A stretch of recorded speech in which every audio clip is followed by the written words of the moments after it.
எனக்கு தெரிஞ்சு தமிழக வெற்றிக் கழகம் ஆரம்பிச்ச டயத்துல இருந்து இன்னைக்கு தான் அவங்களோட டஃபஸ்ட் கிரிட்டிசிசம் வந்து ஃபேஸ் பண்றாங்க. இதுவரைக்கும் வந்து எதிர்க்கட்சி வந்து என்னனாலும் சொல்லியிருக்கலாம். பட் கோர்ட் வந்து சரமாரியா நிறைய கேள்விகளை வந்து டிவிகேவை பார்த்து கேட்டிருக்கிறது தான் யதார்த்தமான ஒரு உண்மை. இன்னைக்கு வீடியோல நம்ம என்ன பார்க்க போறோம்னு பார்த்தீங்கன்னா, சிபிஐ என்கொயரி கேட்டதை வந்து முடியாது அப்படின்ட்டாங்க. அப்புறம் புசி ஆனந்த் அண்ட் நிர்மல்குமார் அவர்கள் 2 பேருமே ஆன்டிசிபேட்டரி பெயில் கேட்டிருந்தாங்க. அதுக்கு முடியாது அப்படின்ட்டாங்க. கோர்ட் வந்து டைரக்டாவே தமிழக வெற்றிக் கழகத்திலிருந்து ஏன் யாரும் அங்க போய் அட்டென்ட் பண்ணல, ஏன் எல்லாரும் ஓடுனீங்கங்கிறது அளவுக்கு வந்து ஸ்ட்ராங்கா நிறைய கிரிட்டிசிசம் வந்து டிவிக்கு மேல கேள்வியா கேட்டிருக்காங்க. இன்னைக்கு வீடியோல அது எல்லாத்தையுமே தான் நம்ம டீடைலா பார்க்க போறோம். as I always say, தமிழ்நாட்டுல என்ன நடக்குதுங்கிறத வேர்ல்டு ஃபுல்லா தெரிஞ்சுக்கிறதுக்கும் வேர்ல்டு ஃபுல்லா என்ன நடக்குதுங்கிறத நம்ம சேனல்ல ஒரே இடத்துல தெரிஞ்சுக்கிறதுக்கும் இவ்வளவு தூரம் வந்துட்டீங்க. சேனலை சப்ஸ்கிரைப் பண்ணி எம்ஜி ஸ்குவாட்ல சேருங்க. அப்போ நான் நெக்ஸ்ட் டைம் வீடியோ இது ரிலேட்டடா போஸ்ட் பண்றப்போ உங்களுக்கு யூடியூப் வந்து நீங்க ஆப் ஓபன் பண்ணவுன்னு மேல வந்து காமிக்கும். ஓகேவா? இப்போ எக்ஸ்பிளைன் பண்ண ஆரம்பிக்கிறேன்.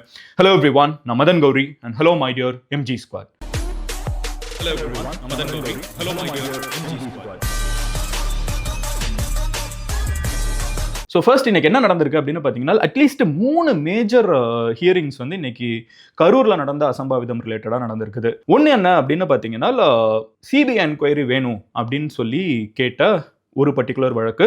இன்னொன்று என்ன அப்படின்னு பார்த்தீங்கன்னா, என்ன நடந்துச்சுன்னு மொத்தமாகவே வந்து ஒரு ஸ்பெஷல் இன்வெஸ்டிகேஷன் டீம் வேணுமா வேணாமா அந்த டிஸ்கஷன்லாம் வந்து ஒன்று போயிருக்குது. மூணாவது என்ன அப்படின்னு பார்த்தீங்கன்னா, புசி ஆனந்த் அண்ட் நிர்மல்குமார் தமிழக வெற்றி கழகம், அதாவது அந்த கட்சியில் இருக்கக்கூடிய முக்கியமான 2 நிர்வாகிகள், அவங்க 2 பேரை வந்து அரெஸ்ட் பண்ண போறாங்க அப்படிங்கிற சில நியூஸ் வந்த உடனே அவங்க 2 பேரும் ஆன்டிசிபேட்டரி பெயில், அதாவது அரெஸ்ட் ஆகிறதுக்கு முன்னாடி பெயில் வாங்குறதுக்கான ஒரு ஆப்ஷன் அதை எடுக்கிறதுக்கு கோர்ட் அப்ரோச் பண்ணியிருந்தாங்க. 3மே நடந்துச்சு. இந்த 3லையுமே வந்து பார்த்தீங்கன்னா ஒரு செட்பேக் தான் ஃபார் டிவிகே. என்னென்ன நடந்திருக்கு அப்படிங்கிறத சொல்ல ஆரம்பிக்கிறேன். பட் அதுக்கு முன்னாடி கோர்ட் வந்து ஹஸ் பீன் நியூட்ரல். கோர்ட் வந்து கவர்மெண்ட்டையும் சில கேள்விகள் கேட்டிருக்காங்க. ஃபர்ஸ்ட் கவர்மெண்ட் என்ன கேட்டிருக்காங்கன்னு பார்த்தீங்கன்னா, மாநில நெடுஞ்சாலையில் எவ்வாறு அனுமதி வழங்கினீர்கள், அது வந்து ஒரு ஸ்டேட் ஹைவே, ஸ்டேட் ஹைவேல நீங்க எப்படி வந்து பெர்மிஷன் கொடுத்தீங்க அப்படின்னு சொல்லிட்டு ஜட்ஜ் வந்து கேள்வி கேட்டிருக்காரு. இதெல்லாம் கவர்மெண்ட்டுக்கு. அதுக்கு அடுத்து வந்து டிவிகேவை பத்தி என்ன சொல்லியிருக்காங்கிறது வர. அதுக்கு அடுத்து என்ன கேட்டிருக்காங்கன்னு பார்த்தீங்கன்னா, ஏன்னா இந்த ஆர்டர்ல தான் அவங்களே கேட்டாங்க, அதனால நான் அப்படி சொல்றேன். விஜய் பரப்புரைக்கு அனுமதி கொடுத்ததற்கான கடிதம் எங்கே, அது வந்து நீங்க பெர்மிஷன் கொடுத்துருக்கீங்க, அந்த பெர்மிஷன் என்னவா கொடுத்துருக்கீங்க, எப்படி கொடுத்துருக்கீங்கிறத ஜட்ஜ் பார்த்து தான் வந்து ப்ராப்பரா ஜட்ஜ் பண்ண முடியும். கரெக்டா? ஸோ அந்த லெட்டர் எங்க, அது ஏன் வைக்கல, எப்படி பெர்மிஷன் கொடுத்துருக்கீங்க, எங்க பெர்மிஷன் கொடுத்துருக்கீங்கிற லெட்டர் வேணும் அப்படின்னு சொல்லிட்டு கவர்மெண்ட் கிட்ட கேட்டிருக்காங்க. மூணாவது என்ன சொல்றாங்கன்னு பார்த்தீங்கன்னா, விஜய் பரப்புரைக்கு கூட்டத்தில் குடிநீர் வழங்கப்பட்டதா, தண்ணி எல்லாம் கொடுத்தாங்களாங்கிறத நீங்க செக் பண்ணீங்களா அப்படின்னு சொல்லி கேட்டிருக்காங்க. அண்ட் மூணாவது, தண்ணி கொடுத்தாங்களா, பேசிக்கான ஹைஜீன்ஸ், அந்த டாய்லெட்ஸ் எல்லாம் தேவையான அளவுக்கு இருந்துச்சா, அண்ட் எல்லாம் டிசிப்ளின்டா இருந்தாங்களா, இதெல்லாம் போலீஸ் கவனிச்சாங்களா அப்படிங்கிறதையும் கேட்டிருக்காங்க. அதுக்கப்புறம் ஒரு காட்டமான ஒரு விமர்சனமா என்ன சொல்லியிருக்காங்கன்னா, எங்க என்ன நடந்தாலும் எல்லா சிட்டிசன்ஸ்க்கும் கவர்மெண்டோட பொறுப்பு தான். ஸோ எந்த சிட்டிசன் எந்த கட்சியில இருந்தாலும் பார்த்துக்க வேண்டியது அரசாங்கத்தோட பொறுப்பு தானே, ஏன் இந்த இடத்துல பெர்மிஷன் கொடுத்தீங்க, அதுக்கான லெட்டர் எங்க, அங்க வந்து தேவையான அளவுக்கு வந்து பாத்ரூம்ஸ் இருந்துச்சா, தண்ணி இருந்துச்சா, இதெல்லாம் செக் பண்ணீங்களா, எப்படி இதை நீங்க பெர்மிஷன் கொடுத்தீங்கிறதே வந்து ஒரு காட்டமான விமர்சனமா கோர்ட் வந்து கவர்மெண்ட் மேல வச்சுச்சு. இதுக்கு அடுத்து என்ன சொல்றாங்கன்னு பாத்தீங்கன்னா, மொத்தமா இனிமே வந்து no permission for parties here after on state highways or national highways. ஒரு ஸ்டாண்டர்ட் ஆப்ரேட்டிங் ப்ரொசீஜர் ரெடி பண்ணுங்க. அதாவது ஒருத்தங்க இனிமேல் ஸ்டேட் ஹைவேலையோ நேஷனல் ஹைவேலையோ ஒரு மாநாடு நடத்தணும்னாலும், இந்த மாதிரி ரோட் ஷோ நடத்தினாங்களோ, ஏன்னா எலெக்ஷன் வரப்போகுது, இனிமேல் நிறைய கட்சி தலைவர்கள் பண்ணிட்டு இருப்பாங்க. ஸோ அந்த மாதிரி நடத்தணும்னு நினைச்சீங்கன்னா அதுக்கு என்னென்ன தேவை அப்படிங்கிறத வந்து ஒரு ஸ்டாண்டர்ட் ஆப்ரேட்டிங் ப்ரொசீஜர் வந்து உருவாக்குங்க. அதை வந்து ஃபாலோ பண்றாங்களான்னு பாருங்க. அது இல்லாம வந்து இப்போதைக்கு யாருக்குமே பெர்மிஷன் கொடுக்காதீங்கன்னு சொல்லிட்டு தமிழக வெற்றி கழகத்துக்கு மட்டும் இல்ல, அது திமுகவா இருக்கட்டும், அதிமுகவா இருக்கட்டும், எனி பார்ட்டி தமிழ்நாட்டில் வந்து don't until the SOPs are clear அப்படின்னு சொல்லிட்டாங்க. ஸோ இது வந்து ஒரு ஸ்ட்ராங்கான கிரிட்டிசிசம் அந்த கவர்மெண்ட். பட் இது வந்து ஒண்ணுமே கிடையாது. ஏன்னா இதுக்கப்புறம் டிவிகே மேல இருக்கிற கிரிட்டிசிசம் வந்து ஸ்ட்ராங்கரா இருக்குது. ஃபர்ஸ்ட் என்ன சொல்றாங்க அப்படின்னு பாத்தீங்கன்னா, why did the party leaders leave when such a tragedy happened? இவ்வளோ பெரிய ஒரு அசம்பாவிதம் நடந்தப்போ கட்சியில இருக்கிற எல்லா தலைவர்களும் ஏன் போனாங்க அப்படிங்கறத வந்து ரொம்ப ஸ்ட்ராங்கா கோர்ட் கேக்குது.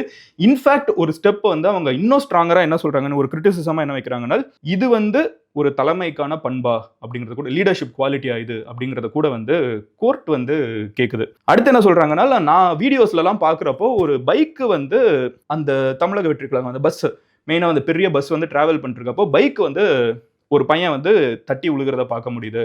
அப்போ ஹிட் அண்ட் ரன் போட்டிங்களா, ஏன்னா அந்த பஸ் நிறுத்தல, அப்போ போயிட்டே இருக்குது. ஜென்ரலா விபத்து நடந்துச்சுன்னா நிறுத்தணும் அப்படிங்கிறதா சட்டம். அப்போ அது நிறுத்தாம போயிட்டு இருக்காங்க, அப்போ அந்த பஸ் மேல ஹிட் அண்ட் ரன் போட்டிங்களா, அந்த பஸ்ஸை சீஸ் பண்ணீங்களா, ஏன் பண்ணாம இருக்கீங்க அப்படிங்கிறத கேட்கறாங்க. ஏன் வந்து இன்னும் கேஸ் எல்லார் மேலேயுமே போடாம இருக்கீங்க, தமிழக வெற்றி கழகத்தில் இருக்கக்கூடிய எல்லார் மேலேயுமே கேஸ் போடணும், அதுல ஏன் இன்னும் போடாம இருக்கீங்க, கவர்மெண்ட் ஏன் வந்து பார்ஷியலா பிஹேவ் பண்ணுது, ஏன் வந்து அவங்க மேல இன்னும் கேஸ் போடலன்னு சொல்லிட்டு கோர்ட் வந்து கவர்மெண்ட்டை பார்த்து கேக்குது, ஏன் இந்த கேசஸ்ல ரெஜிஸ்டர் பண்ணல அப்படின்னு சொல்லிட்டு கோர்ட் கேட்டிருக்குது. அடுத்து என்ன கேட்கறாங்கன்னு பாத்தீங்கன்னா, இதுக்கு நடுவுல இது வேற வந்துருச்சு. ஸோ புசி ஆனந்த் அவர்கள் அண்ட் நிர்மல்குமார் அவர்கள் அவங்களோட ஆன்டிசிபேட்டரி பெயில் அவங்க மேலேயும் கேஸ் போடப்பட்டிருந்துச்சு. அவங்களோட ஆன்டிசிபேட்டரி பெயிலுக்கு வந்து கோர்ட் என்ன சொல்லுதுன்னா, முதல்ல வந்து ரிசர்வ் பண்றோம், அப்புறமா சொல்றாங்க, அப்புறமா வந்து இல்ல ஆன்டிசிபேட்டரி பெயிலாம் கொடுக்க முடியாதுன்னு சொல்லிட்டு அதையும் தள்ளுபடி பண்ணிட்டேன், அதையும் வேணாம் அப்படின்ட்டாங்க. ஸோ சுத்தி பார்த்தீங்கன்னா தமிழக வெற்றி கழகமோட ரியாக்ஷன், ஸோ அந்த அசம்பாவிதம் நடந்தது எதனால அப்படிங்கிறது வந்து ஒரு நாள்ல யாருமே சொல்ல முடியாது. பட் முக்கியமானது என்னன்னா, அதுக்கப்புறம் ஏன் அதை அட்ரஸ் பண்றதுல நீங்க ஸ்ட்ராங்கா இல்ல, அது ஏன் அந்த இடத்துல போய் பார்க்கல, கட்சியில இருக்கிற யாருமே ஏன் போகல, மற்ற தலைவர்கள் ஏன் போகல, ஏன் எல்லாருமே அங்கேருந்து கிளம்பிட்டீங்க அப்படிங்கிற ஒரு காட்டமான ஒரு விமர்சனத்தை தான் வந்து கோர்ட் வந்து வச்சிருக்குது. அண்ட் அடுத்து என்ன அப்படின்னு பாத்தீங்கன்னா, ஸோ அவங்களுக்கு ஆன்டிசிபேட்டரி பெயிலும் கிடையாது, விச் மீன்ஸ் புசி ஆனந்த் அவர்களும் நிர்மல்குமார் அவர்களும் வந்து அரெஸ்ட் ஆக கூட வாய்ப்பு இருக்குது, ஏன்னா ஆன்டிசிபேட்டரி பெயில் வந்து இல்ல அப்படின்ட்டாங்க. ஸோ இதுவுமே வந்து அங்க இருக்கக்கூடிய ப்ராசஸ். ஸோ இது போக அடிஷனலா ஒன்று பண்ணியிருக்காங்க, எஸ்ஐடி வந்து புதுசா ஃபார்ம் பண்ணியிருக்காங்க, ஸ்பெஷல் இன்வெஸ்டிகேஷன் டீம். இதை வந்து அஸ்ரா கார்க் ஐபிஎஸ் ஆஃபீஸர் அவங்க வந்து ஹெட் பண்ண போறாங்க. ஒரு மதுரையில் இருக்கிற ஒரு பையனா சொல்றேன், அஸ்ரா கார்க் வந்து ஜென்ரலா நீங்க மதுரையில் இருக்கிற யாரை கேட்டீங்கன்னாலும் சொல்லுவாங்க, ரொம்ப நேர்மையான ஒரு ஆஃபீஸர் அப்படிங்கிற ஒரு பேர் எடுத்த ஒரு நபர். அவரை வந்து ஹெட் பண்ணி ஒரு ஸ்பெஷல் இன்வெஸ்டிகேஷன் டீம் போட்டிருக்குது கோர்ட். இந்த அஸ்ரா கார்க் அவர்கள் என்ன பண்ணணும்னால், என்ன நடந்துச்சு கரூர்ல அப்படிங்கிறத இம்பார்ஷியலா ப்ராப்பரா ஒரு இன்வெஸ்டிகேஷன் பண்ணி கோர்ட்டுக்கு ஒரு ரிப்போர்ட் சப்மிட் பண்ணுங்கிறது தான் இப்போ இருக்கக்கூடிய ஒரு விஷயம். அண்ட் சிபிஐ என்கொயரி வந்து வேணாம் அப்படின்னு சொல்லி கோர்ட் சொல்லியிருக்குது. அதுக்கு என்ன காரணம் சொல்றாங்கன்னா, ஆல்ரெடி வந்து ஸ்டேட் வச்ச ஒரு என்கொயரி கமிஷன் போயிட்டு இருக்குது, அந்த சிங்கிள் பர்சன் கமிஷன் முதல்ல என்ன சொல்றாங்கன்னு பார்ப்போம், அதுக்குள்ள ஏன் வந்து சிபிஐ போறீங்க அப்படின்னு சொல்லி கேட்டிருக்காங்க. அண்ட் இன்னும் நிறைய பேர் ஆக்சுவலா சிபிஐ என்கொயரி வேணும்னு கேட்டிருக்காங்க. இன்னொரு கட்சிக்காரங்க வேற ஏதோ ஒரு கட்சிக்காரங்க ஒருத்தவங்க கேட்டிருந்தாங்க. அதுக்கு வந்து கோர்ட் வந்து என்ன பதில் சொல்லியிருக்குன்னா, நீங்க ஒரு கட்சி, இவங்க ஒரு கட்சி, நீங்க கட்சி எல்லாம் வந்து இங்க அரசியல் பண்ணாதீங்க. சிபிஐ என்கொயரி யார் ஆக்சுவலா வேணும்னு கேட்கணும்னால், யார் கேட்டிருந்தா மேபி லெஜிட்டா இருந்திருக்கும்னால், அங்க பாதிக்கப்பட்டு இறந்து போனவங்க இருக்காங்கல்ல, அவங்க ஃபேமிலியில இருந்து யாராவது ப்ராபப்ளி கேட்டிருந்தாங்கன்னா இதை வந்து லெஜிட்டா எடுத்துட்டு போயிருக்க வாய்ப்பு இருக்குது. மேபி சிபிஐ என்கொயரி ஓகே அப்படின்னு சொன்னா அவங்க வந்து சந்தேகம் இருக்குதுன்னு சொல்லணும். ஸோ அவங்க சொல்லலை, இது பொதுநல வழக்கா இன்னொரு பொலிட்டீஷியன் சொல்றப்ப அவங்க வந்து அப்பெல்லாம் ஏற்றுக்க முடியாது அப்படின்னு சொல்லிட்டாங்க. ஏன்னா அது டிவிக்கே இல்லை, அவங்க வேற ஏதோ ஒரு கட்சி அவங்க வந்து ஒன்று போட்டிருந்தாங்க. ஸோ இதெல்லாம் தான் ஓவராலாக இங்கே நடந்திருக்கிறது. அண்ட் அடுத்து வந்து பார்த்தீங்கன்னா எடப்பாடி பழனிசாமி அவர்கள், ஸோ லீடர் ஆஃப் அப்போசிஷன், அவங்க வந்து ஸ்ட்ராங்கா இந்த கரூர் இதில் வந்து ஆக்சுவலாக லவுடஸ்ட் வாய்ஸாக வந்து அவங்க இருந்துட்டு இருக்காங்க.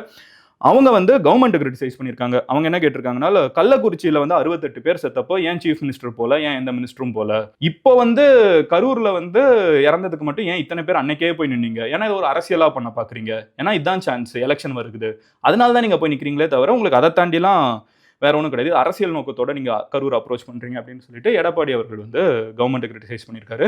நாம் தமிழர் கட்சியில இருக்கிற சீமான் அவர்கள் வந்து ரொம்ப ஸ்ட்ராங்கா இல்ல, தமிழக வெற்றி கழகத்தோட தலைவர் வந்து கம்ப்ளீட்டா எல்லா பொறுப்பையும் எடுத்துக்கணும், அவங்க மேல வந்து அவங்க ரெஸ்பான்சிபிலிட்டி எடுக்காம எப்படி இருக்க முடியும், அவங்களோட கூட்டம் தானே அப்படின்னு சொல்லிட்டு இருக்காங்க.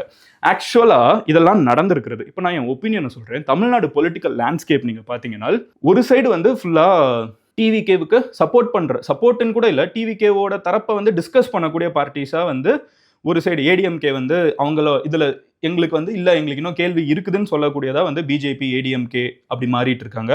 இன்னொரு சைடு வந்து பார்த்தீங்கன்னா யூபிஏ அலையன்ஸில் ஆல்மோஸ்ட் எல்லாருமே விச் விடுதலை சிறுத்தை கட்சிகள் டிஎம்கே எல்லாமே இல்லை கரெக்டாக தான் நடந்திருக்குது. தமிழக வெற்றி கழகம் தான் பொறுப்பேற்றுக்கணுங்கிறதுல வந்து ஸ்ட்ராங்காக இருக்காங்க. இதில் நாம் தமிழர் கட்சி வந்து டிஎம்கேவோட ஸ்டாண்ட் எடுக்கிறாங்க, விச் இஸ் ரேர் திங். ஜென்ரலாக அவங்க 2 பேரும் ஒரே ஸ்டாண்ட் எடுக்க மாட்டாங்க. நாம் தமிழர் கட்சியுமே வந்து இல்லை, இந்த இதுக்கெல்லாம் காரணம் வந்து தமிழக வெற்றி கழகத்தோட தலைவர் அண்ட் அவங்களோட மொத்த கூட்டமும் தான் பொறுப்பேற்றுக்கணும்னு சொல்லிட்டு அவங்க சைட் பேசிட்டு இருக்காங்க. ஸோ இதெல்லாம் தான் ஓவராலாக நடந்திருக்கிறது. இதுக்கப்புறம் என்ன நடக்கும் அப்படின்னு சொல்லி கேட்டிங்கன்னா, மோர் எஃப்ஐஆர்ஸ் போடப்படலாம், இன்னும் பெரிய ஆட்கள் மேலே எஃப்ஐஆர் போடலாம். அதுக்கப்புறம் அவங்க சைட் ஆனால் கண்டிப்பாக சும்மா இருக்க மாட்டாங்க, அவங்க சைட்ல இருந்து கோர்ட்டுக்கு போவாங்க, சுப்ரீம் கோர்ட் போவாங்க, அது இன்னும் ஃபர்தராக டிஸ்கஸ் பண்ணப்படலாம். பட் இப்போதைக்கு நம்மளுக்கு கிடைச்சிருக்கக்கூடிய கிளாரிட்டி என்னன்னு பார்த்தீங்கன்னா, சிபிஐ என்கொயரி கிடையாது, arrest are going to happen. தமிழக வெற்றி கழகத்தில் இருக்கக்கூடிய முக்கியமான தலைவர்கள் அரெஸ்ட் ஆகிறதுக்கான வாய்ப்புகள் ரொம்ப ரொம்ப அதிகம். அண்ட் அதே மாதிரி ஒரு ஸ்பெஷல் இன்வெஸ்டிகேஷன் டீம் வந்து கோர்ட்டே வந்து முன் வந்து நாங்கள் ஒரு ஸ்பெஷல் இன்வெஸ்டிகேஷன் டீம் போடுறோம்னு சொல்லிட்டு அஸ்ரா கார்க் அவர்களை நியமிச்சிருக்காங்க. அண்ட் இன் ஷார்ட் வந்து அஸ்ரா கார்க் அவர்கள் வந்து பர்சனல் ஒப்பீனியனாக நான் சொல்கிறேன் ஒரு நல்ல பேர். ஏன்னா மதுரையில் வந்து அவர் நிறைய பண்ணியிருக்காரு. நான் அந்த இடத்துல இருந்து வந்திருக்கிறதுனால சொல்கிறேன். அவரை வந்து இந்த கமிஷனை வந்து சந்தேகப்பட தேவையில்லை. ஓகே இந்த கமிஷன் தான் அப்படின்னு மக்கள் வந்து லெஜிட்டாக நம்பக்கூடிய ஒரு பர்டிகுலர் பேர் தான் வந்து அஸ்ரா கார்க் அவர்களும். அவங்க கிட்ட எஸ்ஐடி போயிருக்குது. இப்போதைக்கு நம்ம ஆடியன்ஸாக என்ன பண்ணலாம்னு பார்த்தீங்கன்னா, again let's not jump the gun. ஓகேவா? கோர்ட் வந்து இவங்க மேல தப்பு இவங்க மேல சரி அப்படிங்கிறத வந்து இந்ததான் நடந்துச்சு அப்படிங்கிறத சொல்ல எல்லாரும் மேலேயும் விமர்சனம் வச்சிருக்குது.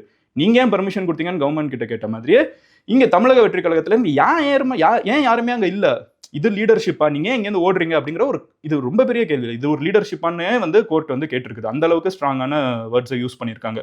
காட்டமான விமர்சனம் தான். இப்போதைக்கு ஒரு ஆடியன்ஸா நம்ம தேர்ட் பார்ட்டி நம்ம கரூர்ல உள்ளுக்குள்ள அந்த கூட்டத்துக்குள்ள இருந்தவங்களுக்கே முதல்ல என்ன நடந்துச்சுன்னு எக்ஸாக்டா எல்லாருக்குள்ளாம் தெரியாது. நம்ம வெளியில இருந்து தான் வேடிக்கை பார்த்துட்டு இருக்கோம். ஒரு மெச்சோர்டான அடல்ட்டா இப்போ நம்ம பண்ணக்கூடிய விஷயம் என்னன்னு பார்த்தீங்கன்னா, we can wait for the SIT. ஓகேவா? அதுக்கும் அப்புறம் இவங்களுக்கு டவுட் இருந்தால் அவங்க மறுபடியும் கேள்வி கேட்கலாம். தமிழக வெற்றி கழகத்துலேருந்து சுப்ரீம் கோர்ட் போகலாம், சிபிஐ என்கொயரி தான் வேணும்னு கேட்கலாம், என்ன வேணாலும் பண்ணலாம். பட் இப்போதைக்கு எஸ்ஐடி வரட்டும். ஒரு 1% கமிஷன் அமைச்சிருக்காங்க. அவங்க வந்து என்ன சொல்றாங்கன்னு பார்ப்போம். இன்வெஸ்டிகேஷன் கமிட்டி நம்ம வந்து ஜென்ரலாக இன்ஸ்டாகிராம்லையோ யூடியூப்லையோ ஒரு ட்விட்டர்லையோ ஒரு வீடியோ பார்த்துட்டு இதுதான் நடந்திருக்கும்னு சொல்கிறத விட இந்த கமிஷன்ஸ்லாம் உள்ளுக்குள்ளே போய் பார்த்து சொல்கிறதுக்கான லெஜிட்டிமசி அதிகமாக இருக்குது. முதல்ல அவங்க சொல்லட்டும், அதுக்கப்புறம் அதை ரிவ்யூ பண்ணலாம். பட் அவங்க சொல்கிறதுக்கு முன்னாடியே நம்ம எதுவும் சொல்ல வேணாம். லெட்ஸ் வெயிட் அண்ட் சீங்கிறது தான் வந்து என்னோட ஒரு தனிப்பட்ட கருத்து. பட் மெஜாரிட்டியாக நான் வந்து ஒரு ப்ராப்ளமாக என்ன பார்க்குறேனால், தமிழக வெற்றி கழகத்திலிருந்து ஓகே எனக்கு புரியுது, விஜய் நான் வந்து அந்த இடத்துக்கு போக முடியாது, கூட்டம் வந்துருங்கிறாங்க, எல்லாம் ஓகே ஃபைன். பட் அதுக்கு அடுத்து இருக்கக்கூடிய தலைவர்கள் ஏன் யாருமே அங்கே வரல? ஏன் யாருமே அங்கேருந்து இன்னும் அங்கே போய் அந்த ப்ரெசன்ஸ் அங்கே காமிக்கல? ஏன் அங்கே வந்து ஒரு சப்போர்ட்டை கொடுக்கல?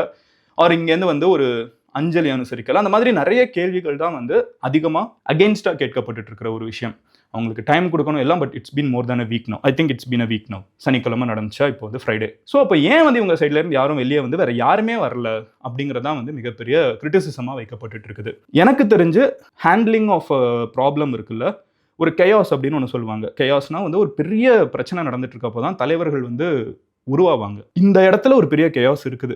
இந்த இடத்துல யார் எப்படி ரியாக்ட் பண்ணுறாங்கிறத வச்சு அவங்களோட பர்சனல் க்ரோத்தும் இருக்கும், கட்சியோட க்ரோத்தும் இருக்கும், மக்கள் அவங்கள பார்க்குறதும் இருக்கும். ஐ ஹோப் எந்த பார்ட்டியாக இருக்கட்டும் ஒரு கான்டிஜென்சி பிளான் இருக்கணும். ஒரு பிரச்சனை நடந்துச்சுன்னா எப்படி ரியாக்ட் பண்ணுறதுன்னு தெரியணும், என்னென்ன பண்ணணும்னு தெரியணும். அது இல்லைங்கிற பட்சத்தில் தான் கோர்ட்டே வந்து ஸ்ட்ராங்காக ஏன் எல்லாரும் கிளம்பிட்டீங்கிற ஒரு கேள்வியை கேட்குது. But that's it. இதுதான் வந்து ஓவராலாக கோர்ட் வந்து சொன்ன விஷயங்கள். நான் வந்து இதை பற்றி பேச வேணாம் அப்படின்னு சொல்லி தாண்டி போயிடலான்னு நினச்சேன். பட் அப்படி போக முடியாது. இது துயரமாக இருக்குது எனக்கு. ஒரு டைம் பேசுகிறப்பவும் நான் வந்து ஒரு நார்மல் கை தானே. நான் வந்து போலீஸ் கிடையாது. நான் வந்து ஒரு கிரவுண்ட் லெவலில் உள்ளே போய் என்ன நடந்துட்டுருக்குன்னு பார்க்குற ஜேர்னலிஸ்ட் கிடையாது. 40 பேர் இறந்துட்டாங்கிற ஒரு ஒவ்வொரு டைம் இதை பேசுகிறப்பவும் 40 பேர் அந்த கூட்டத்தில் இருக்கிற சில வீடியோஸ்லாம் பார்க்குறப்போ அந்த விழுகிறாங்க, அந்த சிபிஆர் பண்ணுறதுல ரொம்ப ஒரு மாதிரி என்னடா இப்படி நடந்துருச்சுன்னு ஒரு மாதிரி ஒரு மன கஷ்டமாக இருக்குது. பட் என்ன பண்ண, இந்த இடத்துல இருந்துக்கிட்டு என்ன நடந்துட்டு இருக்குங்கிறத சொல்கிறதா என்னோட ரோல். நான் சொல்லுறேன். கண்டிப்பாக என்ன அப்டேட் வந்தாலும் நான் உங்ககிட்ட அப்டேட் பண்ணுறேன். நீங்கள் என்ன நடந்துட்டுருக்கு அப்படிங்கிறத. ஏன்னா நான் பார்க்குறேன், நீங்கள் பார்த்தீங்கன்னா நிறைய மீடியா ஹவுசஸ் வந்து ஒரு செட் ஆஃப் நியூஸை சொல்லுவாங்க, இன்னொரு செட்டை சொல்ல மாட்டேங்கிறாங்க. கோர்ட் என்ன சொல்லியிருக்கு அப்படிங்கிறதுலே வந்து பார்த்தீங்கன்னா ஒரு பார்ஷியாலிட்டி இருக்குது. எல்லா இன்ஃப்ளூயன்சர்ஸுமே அதை தான் பண்ணுறாங்க. ஏன்னா அவங்களுக்கு ஒரு சார்பு இருக்குன்னு. அது இல்லாமல் இந்த ஸ்பேஸை வந்து முடிஞ்ச அளவுக்கு எனக்கு பிடிக்காதுங்கிறது எல்லாத்தையும் தாண்டி இந்த சேனலில் நான் அந்த சார்பை தாண்டி என்ன நடந்துச்சுங்கிறத நியூட்ரலாக நான் எப்போவுமே பர்சனலாக சொல்லணுங்கிறத நினைக்கிறேன், நம்புகிறேன். அதை செஞ்சுட்ருக்கேன்னு நினைக்கிறேன். கண்டிப்பாக அதை கண்டினியூ பண்ணுவேன். நீங்கள் இந்த ஜேர்னியில் என் கூட இருக்கணும். நியூட்ரலாக என்ன நடந்துட்டுருக்குங்கிற ஒரு இடத்துல நீங்கள் எல்லாமே தெரிஞ்சுக்கணும். ஜட்ஜ் பண்ணுறது உங்கள் இஷ்டம். நீங்கள் எது சரி தப்புங்கிறத வந்து தனிப்பட்ட முறையில் எல்லாரும் எதனாலும் ஜட்ஜ் பண்ணலாம். பட் என்ன நடந்துட்டுருக்குன்னு ஒரு இடத்துல எனக்கு எல்லாரோட பாயிண்ட் ஆஃப் வியூவும் கிடைக்கும்னா அது என்றைக்குமே இந்த மதன் கௌரி சேனலாக இருக்குங்கிற ப்ராமிஸை உங்ககிட்ட நான் கொடுக்குறேன். நாளைக்கு இன்னொரு வீடியோவில் பார்க்குறேன். Love you all. Take care. Bye. Cheers MGs. Let's hope for